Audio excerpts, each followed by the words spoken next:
Nous rencontrons Caroline Duchâtelet, qui après avoir passé 3 mois en résidence au château de Montbazillac, nous parle aujourd'hui de son exposition Temps d'automne. Bonjour Violaine, tu es coordinatrice pour l'agence culturelle Dordogne, tu t'occupes plus particulièrement des résidences. Tu peux nous en dire 2 mots? Oui, bien sûr. Donc, je suis Violaine Marollo, je suis chargée de la coordination des résidences de l'art en Dordogne à l'agence culturelle Dordogne-Périgord. Les résidences de l'art en Dordogne est un programme qui est soutenu par le Conseil général de la Dordogne, la DRAC Aquitaine, le Conseil régional d'Aquitaine et chaque organisme qui accueille les artistes en résidence. Ici, en l'occurrence, pour Caroline Duchâtelet, c'est la cave de Montbazillac et l'association Les Rives de l'Art qui sont les partenaires privilégiés et qui accueillent l'artiste pour les résidences.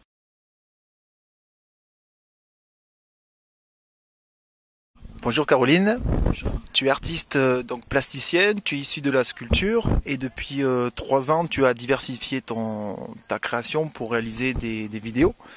Alors avant de parler de ton travail, j'ai envie de te demander, puisque tu as passé 2 mois en résidence au château de Montbazillac, c'était entre la mi-octobre et la mi-décembre de l'année précédente, comment est-ce que s'organise le travail quand on passe 2 mois dans un lieu comme celui-ci? Quels sont les processus, les étapes disons dans le processus de création pendant cette période? Déjà pour commencer,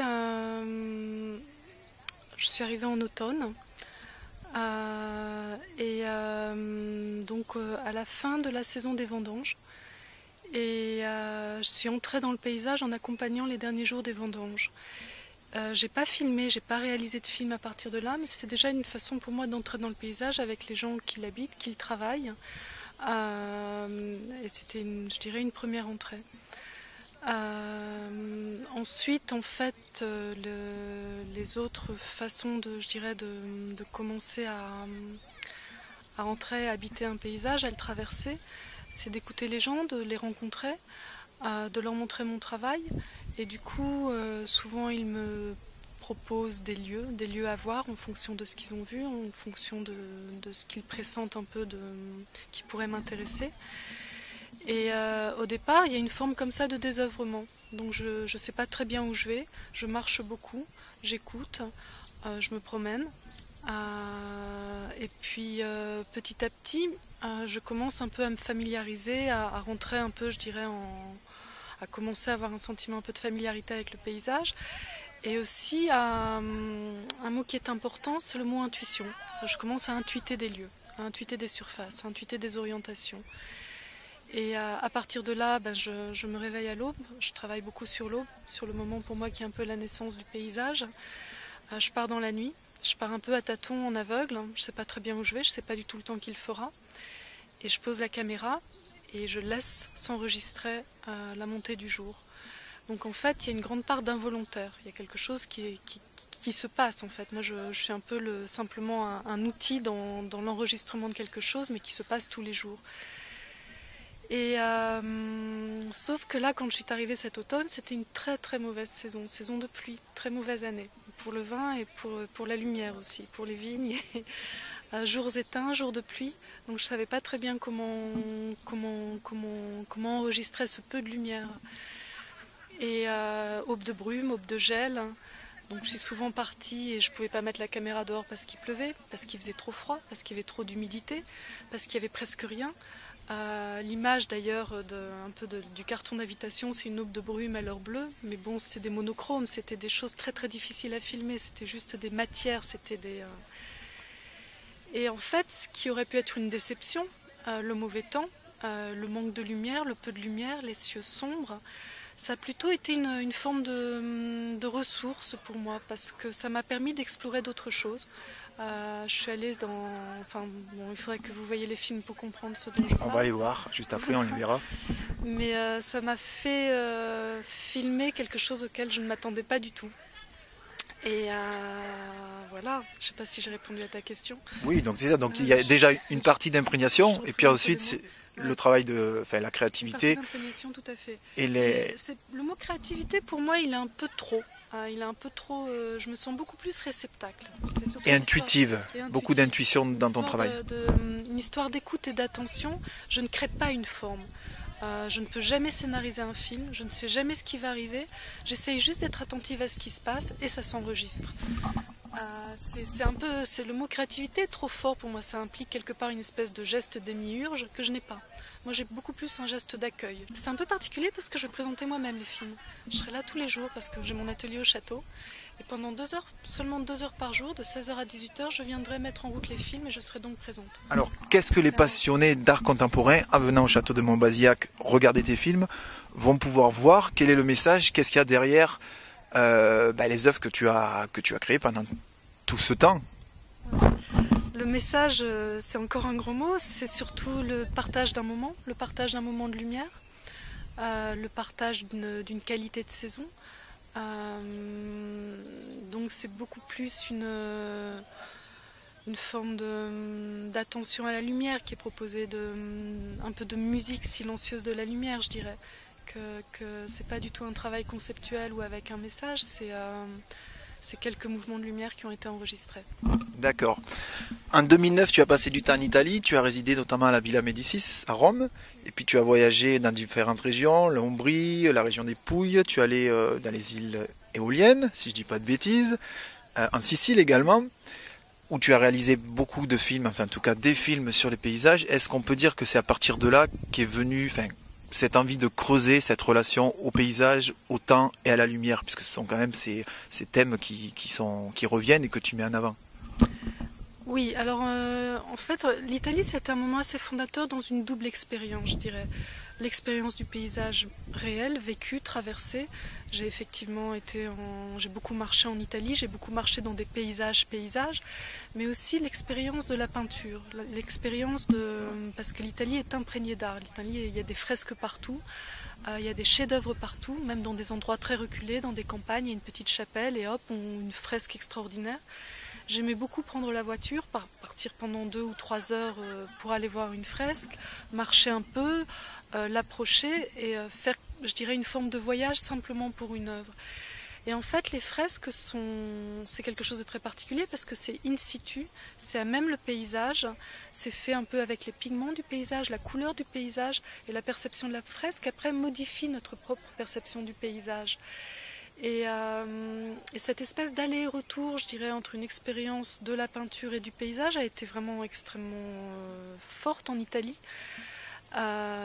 Et du coup, dans les films que je réalise, c'est vrai qu'il y a une dimension picturale assez importante, mais qui est aussi une forme de récit de paysage. Les deux, pour moi, sont très imbriqués.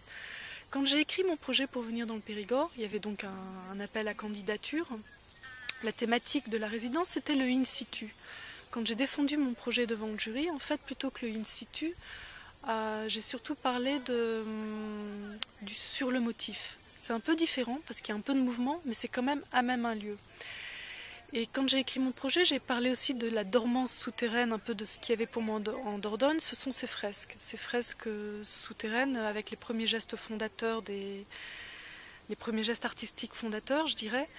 Et l'idée de cette dormance, même s'il est un peu imaginaire, je suis allée voir une fresque et ça a été une expérience assez bouleversante, c'était une expérience assez bouleversante parce que c'était une grotte en l'état, c'était une grotte avec les fresques originales et non restaurées et ô combien émouvante, vraiment très très belle. Et cette chose-là, ça m'a traversée, l'émotion m'a traversée. J'en ai pas fait film parce que pour moi, ça fait pas lieu de faire film à partir de quelque chose qui est aussi en soi. Mais je pense que ça a aussi influencé ma manière de filmer. Donc en fait, c'est un peu un aller-retour, je dirais, comme ça, entre paysage et peinture aussi. Ça, c'était l'expérience de l'Italie. Et pour moi, venir en Dordogne, il y avait cette idée de retourner à cette toute première fresque originale. Je reviens de Florence, en fait. Je suis allée travailler pendant un mois et demi à Florence où je suis allée filmer une grande fresque à l'aube. Une fresque qui aurait été peinte selon la lumière de l'aube. Et c'était un moment de paysage. J'étais pourtant devant un chef-d'œuvre. Ce sera un peu long de vous raconter ici, mais c'était une annonciation de Fra Angelico au couvent de San Marco qui aurait été peinte en fonction de la lumière de l'aube. Et on a eu l'autorisation d'aller pendant 3 jours de fermeture du musée vivre l'aube dans le couvent. Grand moment. Et tout ça pour dire que donc voilà, l'expérience italienne, oui, importante, parce que il y a quelque chose qui s'est un peu cristallisé comme ça dans un rapport entre une expérience du paysage et une expérience de la peinture, et une expérience de la peinture faite à même le paysage, faite in situ, ce qui est la fresque, faite des pigments même d'un paysage. Et ça rejoint aussi un peu mon travail de sculpteur, où je travaillais beaucoup avec des poussières que je fabriquais moi-même, issues des paysages, de la poussière de terre que je faisais moi-même, que j'allais prendre dans un paysage que je traversais, où j'allais marcher. Je ne suis pas passée de la sculpture à la vidéo, je travaille la même chose avec un médium différent. J'ai le même geste, mais mon médium a changé, c'est différent. Je ne suis pas passée d'une activité à une autre. Le geste de mon travail est resté le même, mais le médium est différent. Mais il est question des mêmes choses. Dans la vidéo, pour moi, il y a une qualité je dirais, de poussière de lumière. Ce qui m'intéresse dans le matériau vidéo, c'est une consistance un peu poussiéreuse de la lumière. C'est pas tant l'image. Je cherche pas du tout à faire des belles images, c'est beaucoup plus de travailler la lumière comme matière. Et ça, la lumière comme matière, c'était le cœur même de mon travail de sculpteur. D'accord. Alors tu filmes des paysages. Nous, en tant qu'observateurs, spectateurs, on peut observer ces paysages. Pourtant, toi, dans ta perception au monde, tu parles plutôt d'écoute que de regard. Comment est-ce que tu peux expliquer ça? Tout à l'heure, tu utilisais le mot de créativité, de message, de regard. Pour moi, ce sont des mots qui ont beaucoup d'action. Pour moi, l'écoute, le partage d'un moment, c'est quelque chose de plus défocalisé. Le regard a quelque chose d'un peu prédateur. Le regard cherche à prendre, on dit capter une image, capter... alors que l'écoute, c'est plutôt le geste de recevoir, d'accueillir. C'est quelque chose de plus défocalisé, de plus général, de plus... D'ailleurs, là, par exemple, on entend des gens qui parlent au loin, une musique au loin, c'est une forme d'écoute. Je te regarde, je te vois toi. Mais l'écoute, elle est plus vaste, elle est plus à 360 degrés, c'est une perception beaucoup plus élargie. Je te parle aussi, je regarde ton visage, mais derrière, il y a toute la vallée de la Dordogne, et ça fait partie d'une forme. Et là, du coup, ce mot écoute me semble plus juste pour cette forme de regard-là, de vision-là, cette vision un peu élargie, un peu périphérique aussi, qui n'est pas uniquement centrée sur quelque chose et qui va prendre quelque chose, qui va saisir. Non, c'est plus quelque chose de plus large, de plus vaste. Ouais, de plus vaste. Donc, écoute, paysage, rencontre, tout ça, c'est des termes qui te caractérisent. Si on voulait te résumer en quelques mots, ça pourrait être peut-être cela qu'on utiliserait. Et en même temps, dans ce que tu fais, dans la manière dont tu filmes, où tous les matins tu te lèves à l'aube pour aller filmer Pas tous les matins. Pas tous les matins. Alors certains matins, bon, on va peut-être démystifier alors. Oui. Donc dans cette dimension-là, il y a aussi le côté solitude, silence, oui. Isolement. Donc il y a. Pas isolement. Solitude, c'est pareil. Isolement, ça ferme. Solitude, c'est un cloisonnement que tu n'aimes pas utiliser. Ouais. Alors que le silence, oui, vraiment, l'aube est silence. C'est juste avant l'aurore, les oiseaux, le son, D'ailleurs, on les entend, mais ça vient avec le lever du soleil. L'aube, c'est avant. L'aube, c'est la fin de la nuit. Et il y a un moment où tout se suspend. Tout est silencieux, tout est... Et c'est ce moment-là qui m'intéresse, parce que c'est aussi un moment de latence, tout est possible. On ne sait pas du tout comment le jour sera, on ne sait pas quel temps il fera, tout est ouvert. C'est un champ ouvert, l'aube, c'est un immense champ ouvert, et à chaque fois infiniment différent. C'est d'une magie inépuisable, je dirais, parce qu'il suffit d'un léger voile de lumière, d'un léger passage, à chaque fois il y a une qualité très très légèrement différente.